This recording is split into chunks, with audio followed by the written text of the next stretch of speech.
Several years ago, while checking student examination papers, I came across one that especially disturbed me. The student who wrote the examination had demonstrated in class discussions and previous gestures that he was far better qualified than his paper indicated. He was, in fact, the fellow whom I thought would finish at the top of the class. Instead, his paper put him at the bottom. As was my custom in such cases, I had my secretary call the student and ask him to come by my office on an urgent matter. Paul W. appeared shortly. He looked as though he had been through a terrible experience. After he was comfortably seated, I said to him, "What happened, Paul? This just is not the quality paper I expected you to write." Paul struggled himself, looked in the direction of his feet, and replied, "Sir, after I saw that you had spotted me cheating, I just went to pieces. I couldn't concentrate on anything. Honest, this is the first time I have ever cheated at the university. I desperately wanted an A, so I worked up a little pony to use." He was terribly upset, but now that he was talking, he won't stop. He wouldn't stop. "I suppose you will have to recommend me for dismissal. The university rule says any student found cheating in any manner is subject to permanent dismissal." Here, Paul started bringing up the shame this incident would bring to his family, how it would wreck his life, and all sorts of repercussions. Finally, I said, "Hold it now, slow down. Let me explain something. I didn't see you cheat until you walked in and told me. I hadn't the faintest idea that was the trouble. I'm sorry, Paul, that you did." Then I continued, "Paul, tell me just what do you want to gain from your university experience?" He was a little calmer now, and after a short pause, he said, "Well, doctor, I think my overall aim is to learn how to live, but I guess I am failing pretty badly." "We learn in different ways," I said. "I think you can learn a real success lesson from this experience.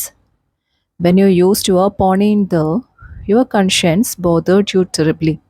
This gave you a guilt complex that in turn broke your confidence. As you expressed it, you went to pieces. Most of the time, Paul, this matter of right and wrong is approached from a moral or religious standpoint. Now understand, I'm not here to preach to you, give you a sermon about right and wrong, but let's look at the practical side. When you do anything that goes contrary to your conscience, you feel guilty, and this guilty feeling jams your thought processes. You can't think straight because your mind is asking, "Will I get caught? Will I get caught?" "Paul," I continued, "you wanted an A so badly you did something you knew was wrong. There are many times in life when you will want to make an A so badly you will tempted to do something that is contrary to your conscience. For example, someday you may want to make a sale so badly you will think of deliberately misleading the customer to buy. And you may succeed. But here is what will happen: your guilty feeling will grab hold of you, and the next time you see your customer, you will be self conscious. You will be wondering, has he discovered that I put something over? Your presentation will be ineffective because you can't concentrate. Chances are you will never make the second, third, fourth, and the many repeat sales. In the long run, making that sale using tactics that hurt your conscience will cost you a lot of income." I went on and pointed out to Paul how an occasional business or professional man loses his grip because of an intense fear that his wife will learn about a secret love affair he is having with another woman. Will she find out? Will she find out? Eats away the man's confidence until he can't do a good job at work or in the home. I reminded Paul that many criminals are captured not because any clues point to them, but because they are guilty and self conscious. Their guilt feelings put them on the suspect list. There is within each of us a desire to be right, think right, and act right. When we go against that desire, we put a cancer in our conscience. This cancer grows and grows by eating away at our confidence. Avoid doing anything that will cause you to ask yourself, will I get caught? Will I get caught? Will they find out? Will I get away with it?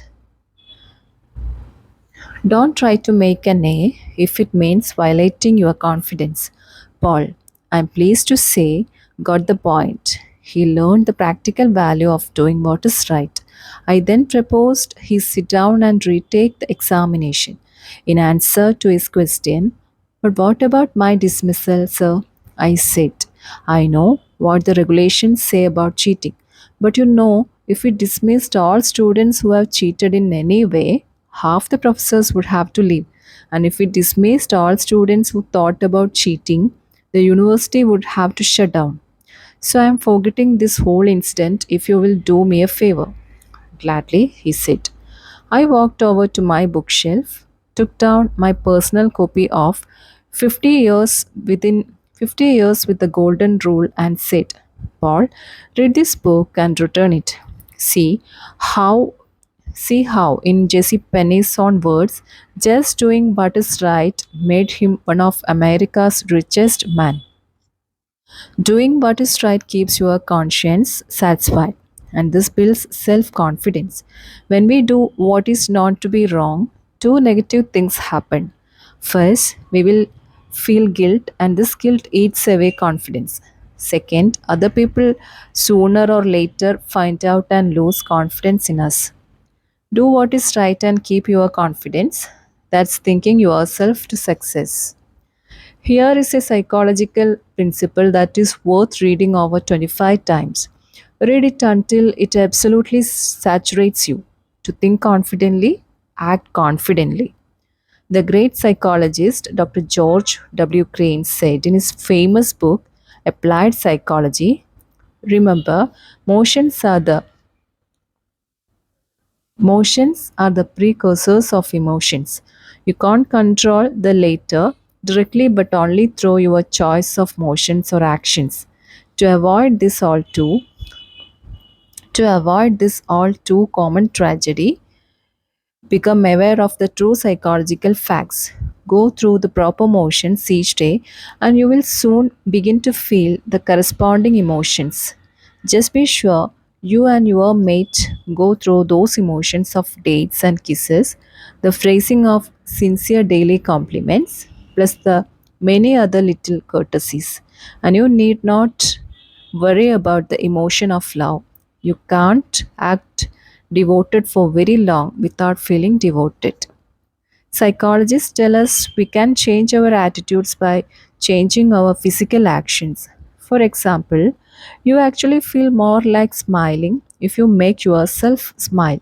You feel more superior when you make yourself stand tall than when you slouch. On the negative side, frown a really bitter frown and see if you don't feel more like frowning. It's easy to prove that managed motions can change emotions.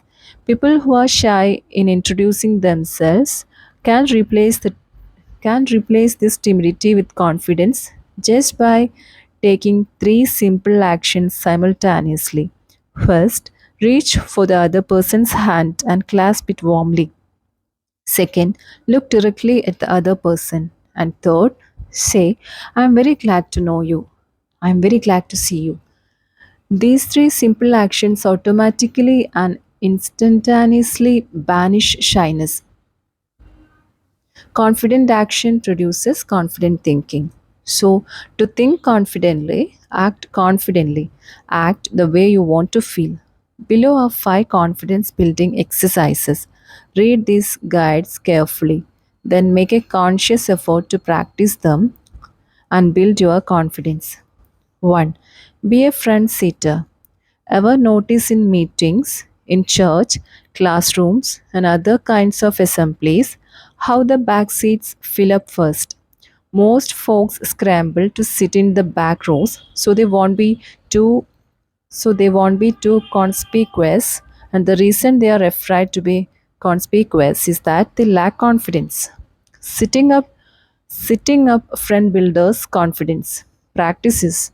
Practice it. From now on, make it a rule to sit as close to the friend as you can. Sure, you may a little more conspicuous in the front, but remember there is nothing inconspicuous about success. 2. Practice making eye contact.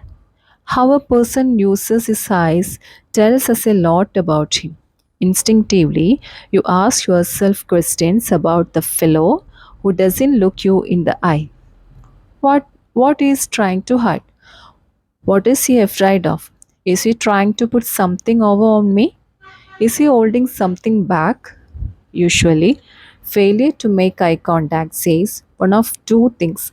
It may say, I feel weak beside you. I feel inferior to you. I'm afraid of you. Or avoiding another person's eyes may say, I feel guilty. I have done something or I have thought something that I don't want you to know. I'm afraid if I let my eyes connect with yours, you will see through me. You say nothing good about yourself when you avoid making eye contact. You say, I'm afraid, I lack confidence. Conquer this fear by making yourself look the other person in the eyes. Looking the other person in the eye tells him, I'm honest and above board. I believe in what I'm telling you. I'm not afraid, I'm confident. Make your eyes work for you. Aim them right at the other person's eyes. It not only gives you confidence, it wins your confidence too. 3. Walk 25% faster. When I was a youngster, just going to the just going to the county seat was a big treat. After all, the errands were accomplished and we were back in the car. My mother would often say, Davy, let's just sit here a while and watch the people walk by. Mother was an excellent game player. She would say, see that fellow? What do you suppose is troubling him? Or, what do you think that lady there is going to do? Or, look at that person, he just seems to be in a fog. Watching people walk and move about became real fun. It was a lot cheaper than the movies, and it was a lot more instructive. I still am a walk watcher in corridors, lobbies, on sidewalks. I still occasionally find myself studying human behavior simply by watching people move about. Psychologists link slovenly postures and sluggish walking to unpleasant attitudes towards oneself. Walk and the people around us. Psychologists link slovenly postures and sluggish walking to the unpleasant attitudes towards oneself, work, and the people around us. But psychologists also tell us you can actually change your attitudes by changing your posture and speed of movement. Watch, and you discover that body action is the result of mind action. The extremely beaten person, the real down and outers, just shuffle and stumble along. They have zero self confidence. Average people have the average walk. Their pace is average. They have the look of, I really don't have very much pride in myself. Then there is a third group. Persons in this group show super confidence. They walk faster than the average. There seems to be a slight sprint in the way they walk. Their walk tells the world, I have got someplace important to go, something important to do. What's more, I will succeed at what I will do 15 minutes from now. Use the walk 25% faster technique to help build confidence. Throw your shoulders back, lift up your head, move ahead just a little faster, and feel self confidence grow. Just try and see.